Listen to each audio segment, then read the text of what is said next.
It's time for Appraise This with Tim, Luke, and Greg Strom. They are the appraisal guys. You'll find them at tqag.com on the web. And Tim, once again, it won't have Greg answer. I don't know what is going on. This started, about a month ago. Yeah. And, Great. and Let me tell him I'm going to unhook and try again. Okay, try again. He's going to try again. He's going to untether and tether back in. All right. Lovely technology. How are you? Well, I'm fine. I just outside of this. There we go. How was your Christmas? Oh, it was good. It was very nice. Greg did an amazing job once again. Now, Greg, speak and see if we got you. Yes, it's a day after Christmas miracle. I'm on. All right, well, I'm glad you guys had a great Christmas. I had a very good Christmas as well. Cold and icy up here, but other than that, it wasn't. Actually, we were cold. I mean, for Florida, it was cold. We were all in sweaters and winter jackets. It was nice. We were able to open the house up, and we had the fire pit going. So it was, I think, what was it, Greg? 48? Well, it started out as 41 in the morning, and then it got up to like 50. Yeah, 50 was like the high. So man, it's okay. That is really cold for Florida. Yeah, for us. Holy smokes! But all went well. It was very nice, and it was good to see people. So yeah, and just have to be. Thank our luck. You hear people complaining about being in the 40s and the 50s here in Florida. Come on, people. I always like to say there's always somebody worse off than you. So get a life. Just think of Buffalo. Not only a dear friend of ours moved up to Buffalo from our community about 4 years ago. That's where his hometown and his family is. And so I was checking with him all day yesterday. 48 inches of snow and more on the way. And that's on top below zero. And that's on top of what happened 2 weeks ago. Yeah. And here's how bad it was. Here's how bad it was. And they normally know how to deal with the weather up there. 45 people lost their lives in that area of New York due to the heavy snow and cold. And they normally know how to deal with that weather, and that's how dangerous and bad it was. And the rest of the country had pretty lousy weather too. So I wasn't going to complain about just a little bit of cold weather and ice. Yeah, exactly. Exactly. All right. So now this is getting ridiculous here. I've got an auction item here, and I think that pretty soon they're going to be auctioning off this guy's first diaper and his first poop. Michael Jordan, his historic high school jersey is hitting the auction market, and it could bring over $200,000. Well, how many times have you heard me say, when will it end? Well, I don't think it's going to. I don't think. I mean, come on. It's kind of like, in a way, it's like that movie, the Remarkable Benjamin Button. It seems like they just keep getting his younger and younger stuff before the next thing you know. You're right. It's gonna be a diaper time. I've got LeBron Barron's first poop here in this diaper. I saved it. Really, I can see it. I really can. I mean, after a what? Didn't we have didn't we have a cake auctioned off? Lots of cakes. Yeah. Cakes have always been a major royal collectible. Wedding cake's a little different than a diaper, though. Well, sometimes it is, and sometimes it isn't. I guess. Well, I can question you on that after being through so many weddings. Okay. Right. But anyways, that was a jersey from his high school 2000 state championship. Just amazing. Well, but you know something, if you stop and think about it, what it's estimated at is far less than what some of his other things. I mean, he did have a jersey that sold for around $10 million. It was called the Last Chance or the Last Dance jersey, and it was during one of the season, most famous seasons, and it sold for $10.1 million. So, I mean, by comparison, that's, that even for Michael Jordan, the fact that it wasn't a game used professional jersey as opposed to a high school non-famous, just a high school kid playing basketball, even though it was Michael Jordan, it's still not going to reach the craziness that some of his other stuff has done. So I guess as they get down to the diaper, the prices are going to go lower and lower. Maybe.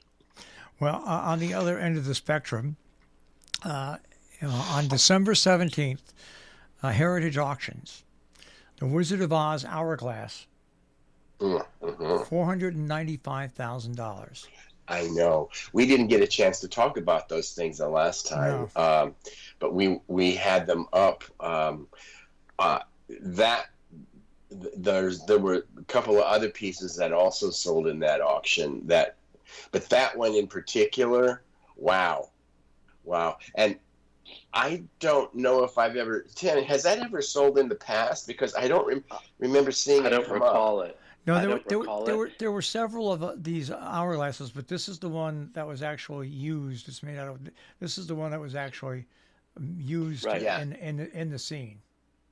Right. Yeah. And it's pivotal. It's an iconic piece of memorabilia too, because it's counting down.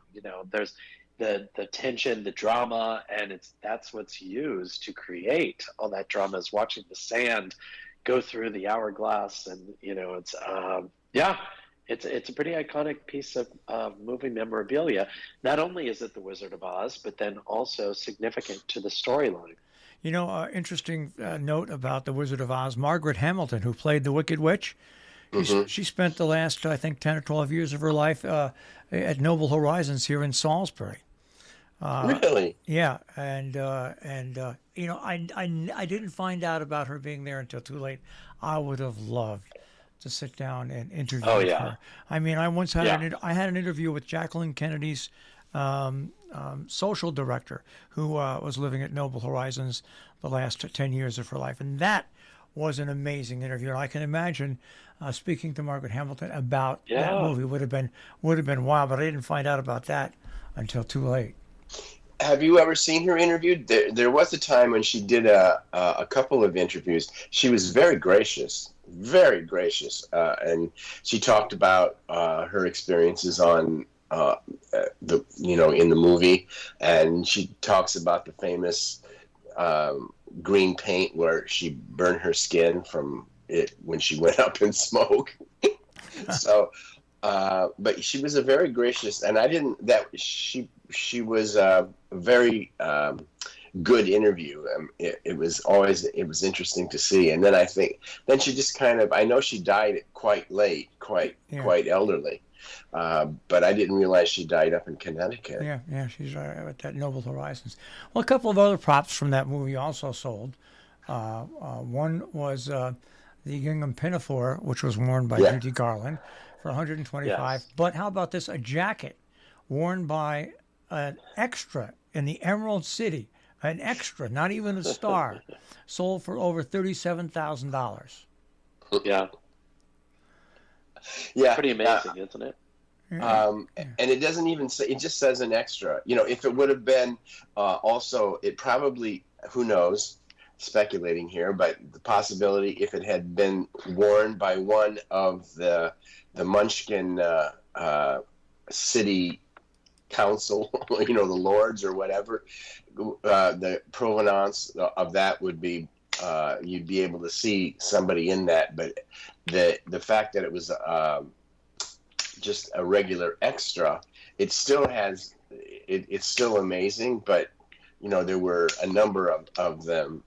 So this might be the first one I think that I've ever seen come up. I mean, there must be some. That means to me there must be others somewhere.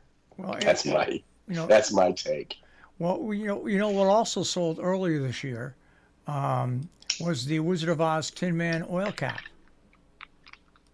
No, I did not see that. That went up. That went up for auction. They thought it would bring in $50,000. I'm not sure what it ended up bringing in. Oh, actually, they thought it would bring in $50,000. It sold for $250,000. Yeah. Oh my goodness! Wow.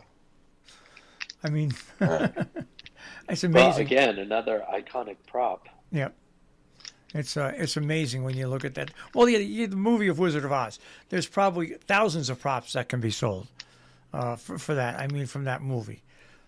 One of my favorite things it's not even not watching the Wizard of Oz. There's a movie and a documentary made on on the entire cast of the Wizard of Oz, especially all the Right. Munchkins. And when you read that, you say to yourself, I would have hate to have been the director of that movie because Yeah. Oh my it was God. Yeah. totally out of control. Chaos. when in 1971 to 73, I was stationed in San Francisco at the Presidio, and down by the wharf, there used to be a huge warehouse that had the MGM. What is that crackling sound? Is that Tim? I don't know. I have no idea. Maybe It's probably the Chinese.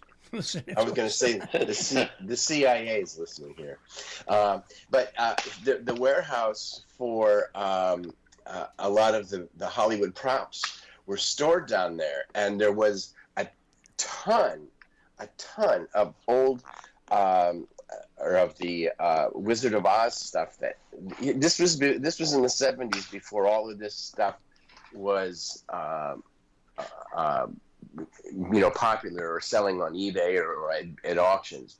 So some of this stuff I remember seeing in this warehouse, just sitting there, and then of course all of that stuff was purchased. A lot of it was purchased by Debbie Reynolds, and that's how that museum got started. So these props have been around, either just waiting to come to the surface, or they've come to the surface and been sold. So there's a lot more stuff out there.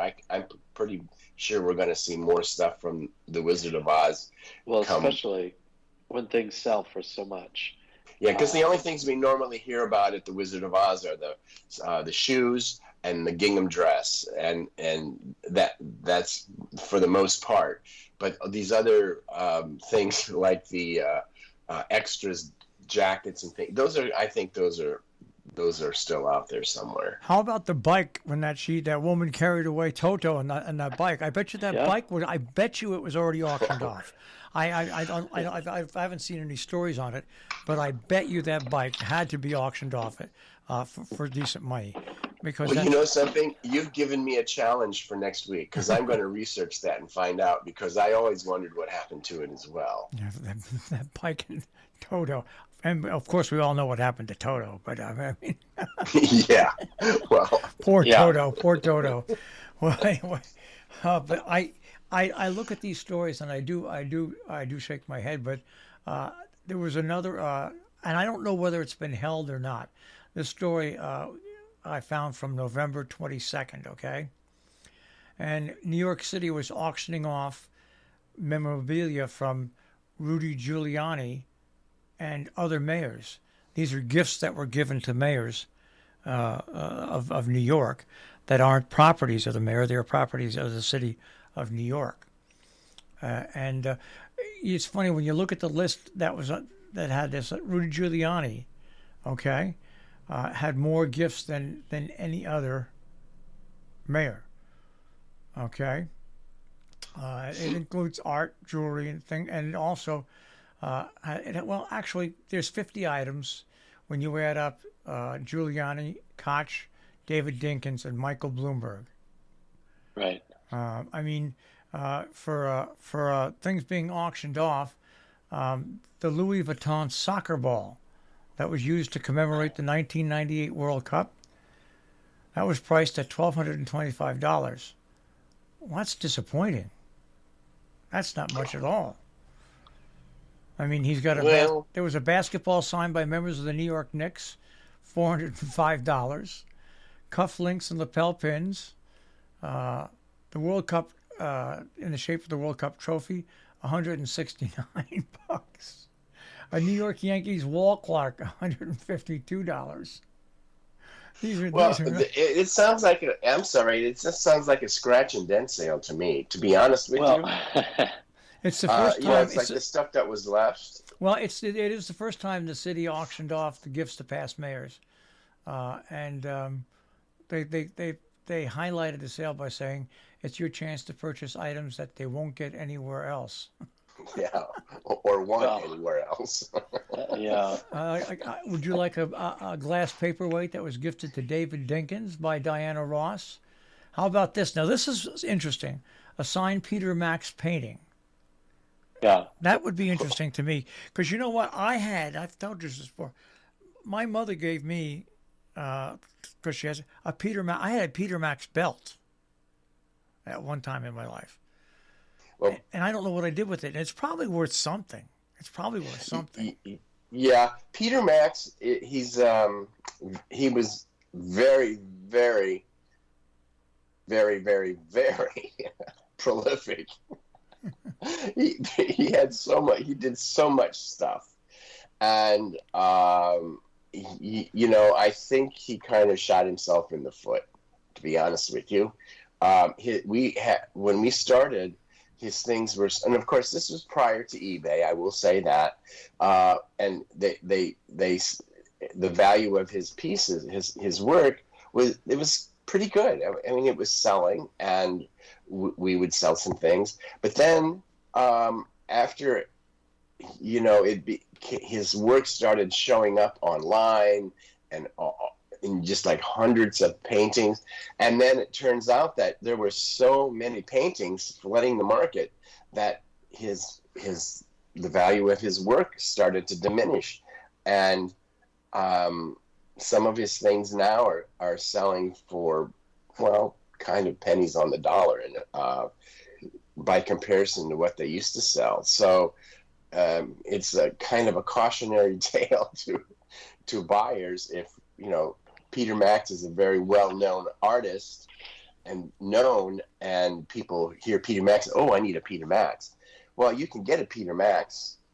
You can go on right now, and you can go on to Etsy. You can go on to any of these sites, and you can find original Peter Max paintings for sometimes $100 or less.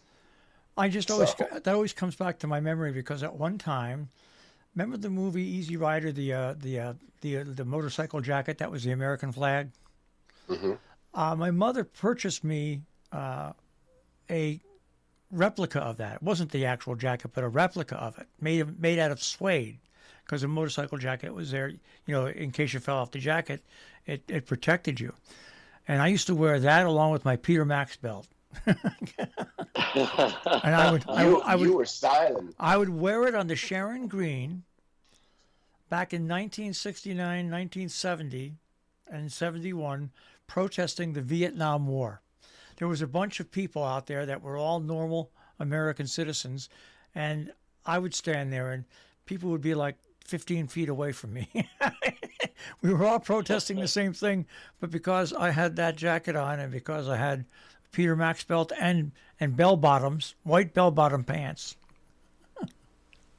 But that's why I always remember Peter Max from his and it was a psychedelic belt is all I'll say. It was, and it had a big belt buckle that was psychedelic as well.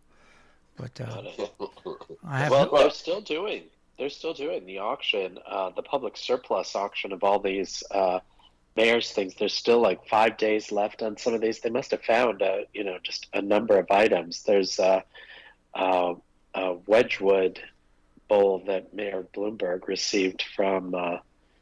It has a cameo of Queen Elizabeth, so it's up to $202, and it's 5 days left. So there's stuff there that you can still get. Oh, Mayor Giuliani, a Tiffany yo-yo is at $495. So interesting. Wow. Somehow a yo-yo is appropriate. Yeah, it yes, that's why I brought it up.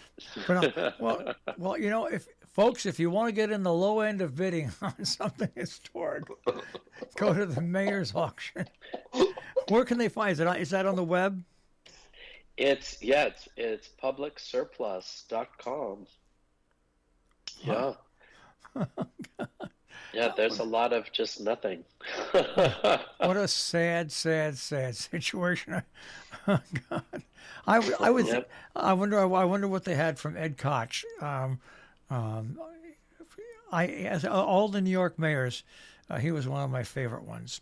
Not politically, Well, he here, was just favorite to no, watch. yeah, yeah. Well, they have a framed traditional house blessing. Mayor Koch, that's $20. They have a framed poster. Get ready, get set. $20. And what else? A photo of the British Concorde airplanes, $11. So there's some stuff. Was that a There's some photo of the things. when they first started landing in the United States? I believe so. Hopefully, It it's. doesn't give any a whole lot of background. Well, you would figure maybe if it had the pilot's signature on it, it'd be worth more than that. But that's a sad story. I'm sorry I brought it up. It's a very sad, sad story. Well, These are you have the, to remember that these were gifts. These were things that were not theirs. They were just gifted, and it was gifted to them while they were mayor, but they belonged to I guess the city, and the city is now just saying, okay, what do we do with all this stuff? And we got to get rid of it. this is sad. That's sad. I'm sorry. It's sad. You know, a picture of the a picture of the Concorde. How much did that go for? Is that going for? Oh, it's at $11. $11. Yeah, I don't I mean, need. I can't imagine that it's going to cost more to pay people to take photos and put this up than what they're going to get. So I was gonna say. I mean, maybe they were just trying to, find lightning in a bottle. anything. Well, right. They're thinking, oh, this must be worth a whole lot. It's like, well, no, it's not really. Might have been in their office, maybe, but that's it. Oh my gosh! Well, that's probably one of the saddest auction stories that since you guys have been on the air that we've talked about. It really is. It really is. Yeah, As a matter of yeah. fact, if I were the mayor, I wouldn't want my name mentioned. No. Oh God, no, I think Well, what that's does this great. say about the mayors? They didn't want that stuff unless they weren't Well, they allowed to can't. take They, it no, they were because gifts to the city. yeah. They didn't want it. They could. But I mean, what are you going to put a picture of the Concorde up in your office if you're the mayor? Thanks for the Right. gift. Thanks, but no thanks. Thanks. You can't. Right. You can't turn these Let's things down. No, let's put it downstairs in the basement in the closet of the forgotten gifts. And here we are, 2022, end of the year. They're like, hey, I think we better sell some of this stuff. Oh, amazing, absolutely amazing. All right, so Yeah, you guys have a calm week this weekend between now and New Year's? we do. Pretty much, yeah. It's kind of our week to recharge because that's Yeah. traditionally what we do, and it's just try to regroup and get ready for the new year. Take So, some naps, read a book, do stuff that we can't do the rest of the year. Well, I want you to relax Relax. and have a good week. And Thank you. are you once again hosting a party at the house for New Year's Eve? Day. no, New just Year's Day. Just a yeah, little New Year's brunch. Day we have just a little 8-person brunch, and just to kick off the year properly with a nice toast. So very easy. All right. Well, once again, I'll wish you guys a happy New Year. And by the time I speak to you next time, it'll be It'll be next year, 2023. 2023. I Amazing. know. Amazing. All right, Hard guys. to believe. Have a great week. Hey, you Have a too. great new year. We'll talk to you next week. All right. Take care. Bye. Bye, Marshall. Bye-bye. Bye, buddy. Tim Luke and Greg Strom, the appraisal guys, the frickin' frack of Nick and Knack with Appraise This. That story, though, really is a sad story about the mayor of New York.